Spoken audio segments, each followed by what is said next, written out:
नमस्कार, आप सभी का स्वागत है हमारे चैनल भारत 24/7 पे और आपके साथ मैं हूँ ज्योति। इस वक्त हम मौजूद हैं मुसल्लापुर हाट में, जहाँ पर कोचिंग और स्टूडेंट के क्लासेस का हब माना जाता है। तो यहीं पर कुछ छात्र हैं, हम आज उनसे जानेंगे कि अग्निपथ स्कीम को लेकर जो बिहार में जो लगातार प्रदर्शन हो रहा है, और इसके बावजूद भी हम आपको बता दें कि हाल ही में तीनों सेनाओं ने मीटिंग की थी और उसके बाद उन्होंने कहा है कि ये नरेंद्र मोदी की जो पहल है अग्निपथ स्कीम कहीं ना कहीं सराहनीय बताया है और इसे ना वापस लेने की बात कही है। लेकिन इसके बावजूद भी लगातार छात्र जो है प्रदर्शन कर रहे हैं। तो आज हम छात्रों से ही जानेंगे कि आखिर क्या है उनका कहना। मेरा नाम साकेत रंजन है। शाकिर जी, मुझे ये बताइए, बिहार में जो लगातार अग्निपथ स्कीम को लेकर प्रदर्शन हो रहा है और अब तो तीनों सेनाओं की जो हाल ही में मीटिंग हुई थी उन्होंने भी इसे वापस लेने से मना कर दिया, तो उसके बाद क्या लगता है छात्रों के अब मानेंगे या नहीं मानेंगे, या कितने हित में होगा? छात्र को चाहिए कि वो पीसफुल प्रोटेस्ट करे, एक डेमोक्रेटिक वे जो होता है उस तरह से प्रोटेस्ट करे। वायलेंस कहीं से भी नहीं सही है। बात रही यहाँ तीनों सेना का मीटिंग करने का, ठीक है वो, लेकिन सरकार जो सिविलियन मैटर है उसको जो कम्युनिकेट करने का ज़रूरत है सिविल से, इसमें मिलिट्री को लाने का कोई ज़रूरत नहीं है। ये एग्जीक्यूटिव फैसला है। सरकार ज़बरदस्ती ये कहना चाह रही है ये एक मिलिट्री का फैसला है। यदि ये एग्जीक्यूटिव का फैसला है तो ये डेमोक्रेटिक जो पॉलिटिकल प्रोसेस है उसी तरह से ये सॉल्व होना चाहिए।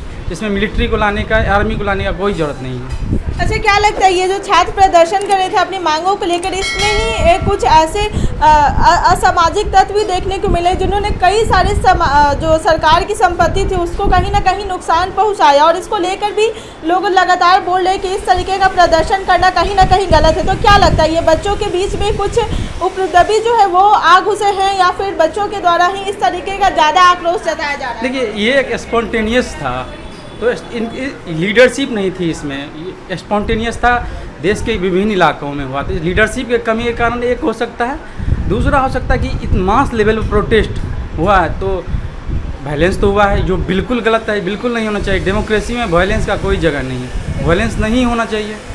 देखिए, वायलेंस जब होता है ना तो जो पावर में है उसको इस बात को कहने में ज़्यादा आसान हो जाता है कि हम ये देखिए वायलेंस हो रहा है, ये लोग स्टूडेंट नहीं हैं। तो स्टूडेंट को चाहिए कि वायलेंस नहीं होना चाहिए। जैसे कि असहयोग आंदोलन जब चोरा चोरी कांड हुआ था तो गांधी जी ने जो वापस ले लिया, उन्होंने जो असहयोग आंदोलन को वापस लिया, उसका एक कारण था वायलेंस। वायलेंस किसी भी आंदोलन के स्वरूप को कमज़ोर करता है और वो नैतिक रूप से कमज़ोर हो जाता है। इसलिए वायलेंस तो कहीं नहीं होना चाहिए। प्रोटेस्ट होने चाहिए, पीसफुल प्रोटेस्ट होना चाहिए, डेमोक्रेटिक प्रोटेस्ट होना चाहिए, ताकि एक मैसेज जाए सरकार और स्टूडेंट के बीच में कम्युनिकेशन होना चाहिए। कम्युनिकेशन गैप नहीं होने चाहिए और सरकार को कोई ऐसा फैसला नहीं लेना चाहिए ताकि अचानक से। अब मैं एक क्वेश्चन करना चाहता हूं कि जो लोग 7,000 लोग जो एयरफोर्स के बच्चे थे जिन्होंने एग्ज़ाम क्वालिफाई किया, उसके बाद जो उनके सारे टेस्ट क्वालिफाई करने के बाद उसको रद्द करने का क्या ज़रूरत था? रिफॉर्म ज़रूरी है, रिफॉर्म आना चाहिए। रिफॉर्म प्रोग्रेसिव है, ये कल माननीय मोदी जी भी ने कहा था। लेकिन रिफॉर्म ऐसा नहीं होना चाहिए, क्रूर रिफॉर्म नहीं होना चाहिए। रिफॉर्म प्रोग्रेसिव ही होना चाहिए। बिल्कुल, बदलाव तो जरूरी है। हर साल कुछ ना कुछ बदलाव होने चाहिए, तभी देश जो है आगे बढ़ेगा, लोग आगे बढ़ेंगे। लेकिन एक सवाल और है मेरा आपसे कि जैसा कि छात्रों के द्वारा तो लगातार प्रदर्शन हो रहा है, सेनाओं ने भी मना कर दिया है, लेकिन एक जैसे कि छात्र बहुत वक्त से इसका प्रैक्टिस करते हैं एग्ज़ाम के लिए, और ये 4 साल की नौकरी जो है, और जैसे कि सरकार के द्वारा इसके कई सारे जो बेनिफिट है वो बताए जा रहे हैं। जैसा उनका कहना है कि अब हमारी भारतीय सेना जो है वो जवान हो जाएगी, क्योंकि हर 4 साल बाद जो नए जवान आते जाएंगे। लेकिन कहीं ना कहीं इसके बाद ये जो 4 साल का जो आंकड़ा है, इसका उन्होंने कई फ़ायदे बताए हैं कि 4 साल ये सेना में काम करेंगे, लेकिन इसके बाद भी अगर कोई नौकरी दूसरा करना चाहते हैं 4 साल बाद, उन्हें कई सारे बेनिफिट्स दिए जाएंगे साधारण। रिफॉर्म जब होता है तो उसके फ़ायदे ज़रूर होते हैं, एक पार्ट। दूसरा पक्ष भी है जिसको एड्रेस करने की ज़रूरत है। सरकार का ये लॉजिक है कि एवरेज एज कम करना है, तो एवरेज एज कम करना है तो आप 3 साल से वैकेंसी नहीं ले रहे थे, तो ऑब्वियसली एवरेज एज बहुत ज़्यादा था। 3 साल से आप रिक्रूटमेंट क्यों नहीं कर रहे थे? पहले भी जो रिक्रूटमेंट होती थी उसका एज ऐसा नहीं कि बहुत ज़्यादा था। रिक्रूटमेंट होता था, उसका एज था, रिटायरमेंट का 35 था और रिक्रूटमेंट का मैक्सिमम एज था 25 था। तो एवरेज एज कोई बहुत ज़्यादा नहीं। ऐसा ये नहीं कह सकते हैं कि 30 वर्ष का जो सैनिक है, जो आर्मी है, नेवल फोर्स है, एयरफोर्स है, उसकी इफ़िशियंसी कम होती है। ये गलत बात है। एग्जैक्टली हम लोग की इफ़िशियंसी पे जाना चाहिए। यदि इफ़िशियंसी लोग 40 वर्ष में भी हैं, अनुभव है उनके पास, एक्सपीरियंस है, तो उनको यूटिलाइज किया जाना चाहिए। ये बात बिल्कुल एक तरह से गलत है कि ये कह देना कि हम एवरेज एज तो 12 भी हो सकता है, 10 भी हो सकता है, 8 भी हो सकता है। कहीं ना कहीं छात्र इस जो स्कीम है इसके विरोध में है और लगातार अपनी मांगों को लेकर, अपने हक को लेकर लड़ाई लड़ते रहेंगे, चाहे सरकार की तरफ से कुछ भी कहा जाए। देखिए, एक डेमोक्रेसी में डेमोक्रेटिक वे जो होता है प्रोटेस्ट का, वो तो जारी रहना चाहिए। कम्युनिकेशन सरकार और स्टूडेंट के बीच जारी रहना चाहिए। किसी भी तरफ से कोई चीज़ ज़बरदस्ती नहीं किया जाए। वायलेंस बिल्कुल गलत है और सरकार की तरफ से एक तरफा निर्णय बिना कम्युनिकेशन का। इससे पहले जो बिल आता था उसका क्या होता था? पहले पब्लिक डोमेन में रखा जाता था, उस पर कुछ लोग अपना सजेशन देते थे, राय देते थे। उसके बाद कमेटी को जाती थी, स्टैंडिंग कमेटी है, बहुत सारी कमीशन, पार्लियामेंट्री कमेटी है, उस पर जाती थी। उसके बाद क्या होता था? फिर वो बिल आती है। ये एक डेमोक्रेटिक प्रोसेस है। और दूसरा एक प्रोसेस है जो आप देख रहे हैं कि अचानक से एक नोटिफिकेशन लाना और इस बात को कह देना। तो क्या लगता है जो लोकसभा चुनाव होने वाले हैं, इसी को लेकर सरकार कहीं ना कहीं अपनी रणनीति खेल रही है कि 10 लाख जॉब देकर ये एक सवाल आपका पॉलिटिकल सवाल है। हम छात्रों को इस पॉलिटिकल सवाल से कोई मतलब नहीं है। पॉलिटिकल सवाल है तो हम लोग को वोटिंग राइट है तो उसका पॉलिटिकल जवाब दिया जाएगा। हम लेकिन इस तरह से हम चीज़ों को पॉलिटिसाइज नहीं होने देना चाहते हैं। नौकरी एक बेसिक ज़रूरी है लोगों का, अनएम्प्लॉयमेंट एक बेसिक ज़रूरी है और उसको पॉलिटिसाइज करने का कोई ज़रूरत नहीं है। आज देखिए 40-32 साल के बाद में सबसे ज़्यादा अनएम्प्लॉयमेंट है, इसको एड्रेस करने की ज़रूरत है।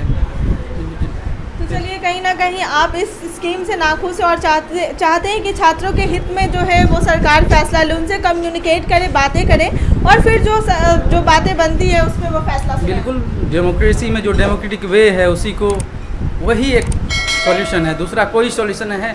कोई भी किसी भी तरह से वायलेंस और किसी तरह से एक तरफा किसी चीज़ को थोपना सही नहीं है। चलिए, बहुत बहुत धन्यवाद हमसे बात। चलिए, और भी कुछ लोग हैं, हम उनसे जान लेते हैं कि आखिर क्या है इस स्कीम को लेकर उनका कहना।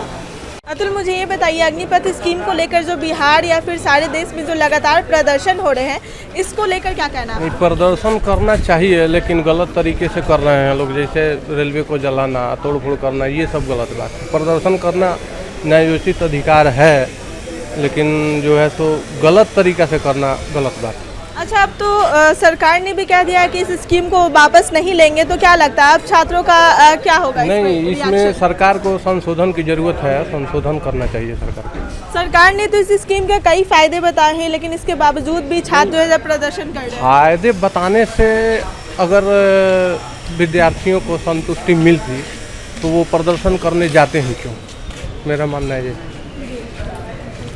अच्छा, क्या लगता है कि अभी जो लोकसभा चुनाव होने वाले, इसलिए सरकार इस तरीके की स्कीम देते हैं कि ज़्यादा से ज़्यादा अपने वोट बैंक तैयार कर रही है? क्योंकि अभी 4 साल बीत चुका है जब वो चुनाव जीत कर आए थे, तो उन्होंने बोला था हर साल उन्होंने नौकरी का वादा किया था, लेकिन नहीं, ऐसा नहीं है। सरकार अगर वोट बैंक बनाना चाहती तो ऐसी स्कीम लाती ही नहीं जिससे कि देश में तोड़फोड़ होता।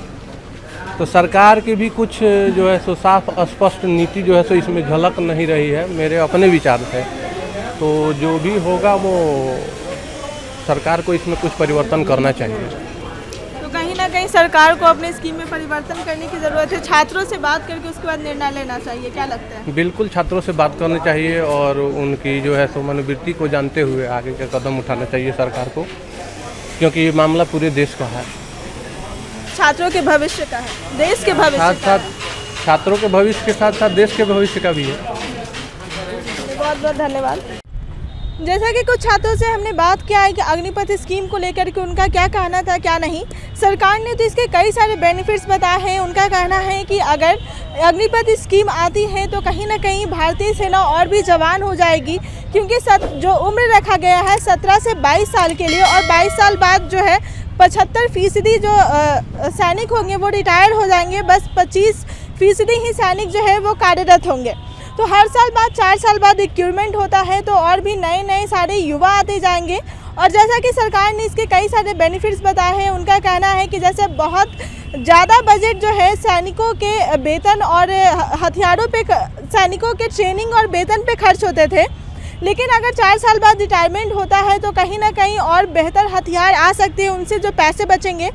लेकिन वहीं एक तरफ कुछ जर्नल्स का कहना है कि इसके कई सारे बेनिफिट्स भी हैं, क्योंकि उनका कहना है कि ये 6 महीने का जो ट्रेनिंग है एक सेना भर्ती के लिए, देश की रक्षा के लिए, ये पर्याप्त समय नहीं है। वहीं छात्रों का कहना है कि ये कहीं ना कहीं छात्र के अधिकार का हनन हो रहा है, ये 4 साल का नौकरी देना, 4 साल का जॉब देना, क्योंकि ये 4 साल पर्याप्त नहीं है। वहीं कुछ जर्नल्स का कहना है कि ये जो 4 साल में कहीं ना कहीं जो भी इस सेना में भर्ती होंगे, जो भी अग्निवीर आएंगे, वो सफल नहीं हो पाएंगे, क्योंकि ये जो 6 महीने का ट्रेनिंग है इसमें वो जितना सफल होना चाहिए देश की रक्षा के लिए वो उतना सफल नहीं हो पाएंगे। जब आधुनिक हथियार चलाने की बात आती है तो उनकी ट्रेनिंग पूरी तरीके से नहीं की जाएगी जब तक वो ट्रेनिंग कंप्लीट कर, जब तक वो आधुनिक हथियार चलाना सीखेंगे इन 4 सालों में, तब तक उनकी रिटायरमेंट हो जाएगी। तो कहीं ना कहीं ये तमाम जो बातें हैं वो सरकार की तरफ से भी कही जा रही है, जर्नल्स जो है उनकी तरफ से भी कही जा रही है, और छात्रों का लगातार इस पे आक्रोश देखने को मिल ही रहा है। चाहे बिहार की बात कर लिया, देश के कई राज्यों में इसका लोग जो है प्रदर्शन कर रहे हैं। और एक बहुत बड़ा सवाल ये भी उठता है कि अगर 4 साल में युवा, जैसे कि हम कुछ छात्रों से बात किए तो उनका कहना था अगर 4 साल बाद युवा को रिटायर कर दिया जाता है तो फिर से कहीं ना कहीं 4 साल बाद बेरोजगारी जो है वो युवा के सामने आ खड़ी होगी, क्योंकि ये 4 साल का जो वक्त है जो देश की रक्षा में लगाएंगे, कहीं ना कहीं उनका जो पढ़ाई का जो फोकस है वो कहीं ना कहीं ख़त्म हो जाएगा, वो उनको वक्त नहीं मिल पाएगा दूसरी नौकरी के लिए तैयारी करने के लिए। तो कहीं ना कहीं एक जो ये जो इतना लंबा अंतराल है वो स्टूडेंट के लिए, एक छात्र के नाते होना, वो उतनी टाइम पढ़ाई नहीं कर पाएंगे, तो उनके करियर पे कहीं ना कहीं सवाल उठता है कि ये 4 साल का नौकरी देकर ये जो कहीं ना कहीं सरकार जो है अपनी बातों को, अपने वोट बैंक तैयार कर रही है, क्योंकि लोकसभा चुनाव जल्द ही होना है। इसको लेकर हर साल सरकार नई नई स्कीम लाती है, तो इस बार भी उन्होंने 10 लाख रोजगार देने की जो बात की है, इस बार भी उनका कहना है कि कई जो विपक्षी नेता है उनका कहना है कि सरकार की एक रणनीति है लोकसभा चुनाव को लेकर। तो अब देखना होगा कि आखिर छात्र इस पे कितना मानते हैं सर, क्योंकि सरकार ने तो अपना फैसला सुना दिया है कि स्कीम की वापसी नहीं होगी, लेकिन इसके बावजूद भी लगातार प्रदर्शन हमें देखने को मिल रहा है। और उन्होंने तो बाकायदा इसकी नोटिफिकेशन भी जारी कर दिया है फॉर्म अप्लाई का। तो अब देखते हैं कि छात्र इस पे अग्री करते हैं या नहीं। तो फिलहाल इस रिपोर्ट में बस इतना ही। बाकी के लेटेस्ट अपडेट के लिए बने रहें भारत 24/7 के साथ। और अब तक हमारे चैनल को लाइक और सब्सक्राइब नहीं किया है तो इसे जल्द से जल्द लाइक और सब्सक्राइब कर लें। हमारे कमेंट बॉक्स में कमेंट करके ज़रूर बताएं कि अग्निपथ स्कीम को लेकर आपका क्या कहना है।